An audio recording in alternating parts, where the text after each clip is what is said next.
sportsman category, Super Comp coming up. Well, Ted, as these sportsman heads-up classes progress, they get quicker and quicker and quicker, and Super Comp is on an 8.60 second standard. Now, these bikes will run over 150 miles per hour, but as you pointed earlier, some of the turbocharged machines that make so much horsepower in the second half of the track have put up some incredible speeds at this event. Take a look at the number 2 qualifier, for instance. Bonitatis from Cherry Hill, New Jersey, the speed 150.16. Joe Ford in the number 3 spot from New Jersey, 151 miles per hour, 1,000th between the number 1 and 2 qualifiers. Look at the number 5 qualifier, though, the Canadian at 161.16. That turbocharger was working. Reg Filardo really putting up an incredible top speed. A 16-bike field, and again, extremely close. The field separated by 0.2 of a second. Well, that could be just about anybody's drag race. Remember how we saw the number 1 and number 32 qualifier meeting. You know it could very easily happen here with only 0.2 of a second difference. That's very true, and a lot of different types of machines in this category, although we won't see too many street bikes in the Super Comp 860 category. Ron Balmer out of New York qualified number 16 in the field, 885, only 23 hundredths of a second behind the number 1 rider. Let's watch them now. As we get down to the final, it's going to be Ron Bonitatis, the number 2 qualifier, going against Joe Ford. There you see Joe Ford with his Suzuki, an interesting bike. That's not a custom-built frame. It's a bone stock Suzuki frame. It just doesn't have any body panels on it. Bonitatis' turbo bike in the far lane is interesting in the sense that Bonitatis is a regular weekly racer here, Ted, and he also drives a 4-wheel drag car. Bonitatis driving a Kawasaki turbocharged, whereas Joe Ford on a carbureted Suzuki. So we've got a battle of the brands on our hands in this final for Super Comp Eliminator. Well, Ford ran 8.610 seconds in the semifinals, beating number 1 qualifier Kenny Fugal, so he knows how to hit that mark. Well, both bikes pre-staged now. They begin the final staging procedures, and they're off. Bonitatis, an incredible hole shot, a 109 reaction time, so he'll be out in front. He turns around, makes a gesture at Ford, and takes the victory.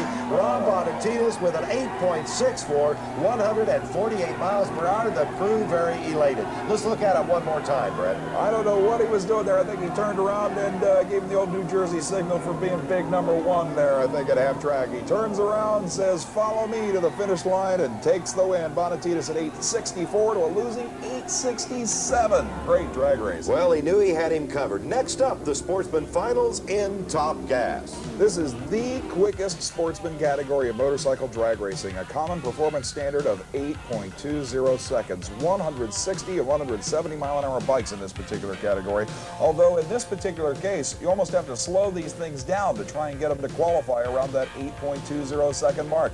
Rickey Gadson out of Sicklerville, New Jersey, ran 8.212 seconds, nearly perfect to lead the field, Ted. Now, on a 16-bike field, we're going to see a little bit more of a spread here because trying to get something that fast to run exactly 820 is quite an accomplishment. So far, all of them running about 150 miles per hour, except for the number 6 qualifier, who fell off to 128, Brett. That's true. There's a bike that probably almost go in the 7-second zone that he's trying to slow down to run in top gas. This is kind of the top sportsman of motorcycle racing. Extremely modified, competition-only motorcycles, almost all of them, with few exceptions, lay-down type chassis frames.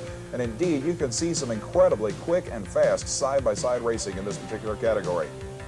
Well, already at this point, we're 0.4 of a second away with the number 11 qualifier, and finally the 13th qualifier, Scott Crippen from Greenville, North Carolina, with a 922. Almost, it is a full second off the pace at 133 miles per hour.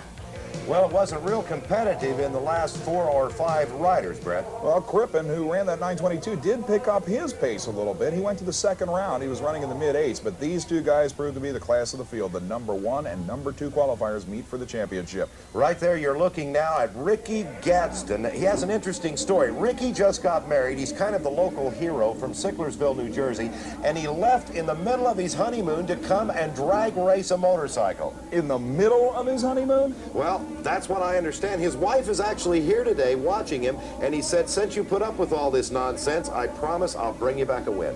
Well, we'll see what happens. McRae is an interesting story in himself. The Canadian, we understand from one of the IHRA motorcycle officials, Carl Stevenhofer, actually came down from Canada really just to come down and see the event. Really didn't plan on racing that much. He decided to enter in this qualified field, made the show and is also in the final round. Well, the next time as we look at him there, what a beautiful bike. The blue and green bike there is a turbocharged Kawasaki, by the way.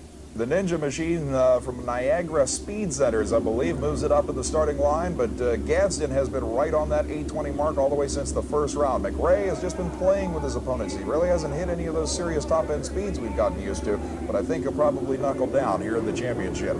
McRae cut a beautiful 0.84 reaction time, though, Brett, in the semifinal. Gadson only cut a 2.59, so watch McRae. Let's see if he leaves first. It's going to be interesting, and certainly Gadson has to know that he's up against a guy that can leave the line strongly. Inching forward, the turbocharged bikes lead the starting line and almost an identical reaction time situation, but look at Gadson drive away from the Canadian.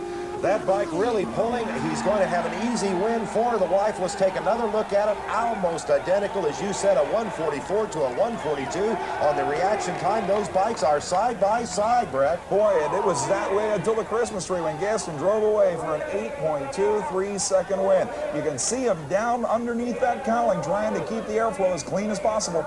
Then you see him turn his head and look back over his shoulder at McRae as he takes the win with an 8.23, 158 miles per hour. He was dialed in. That's incredible. 820s all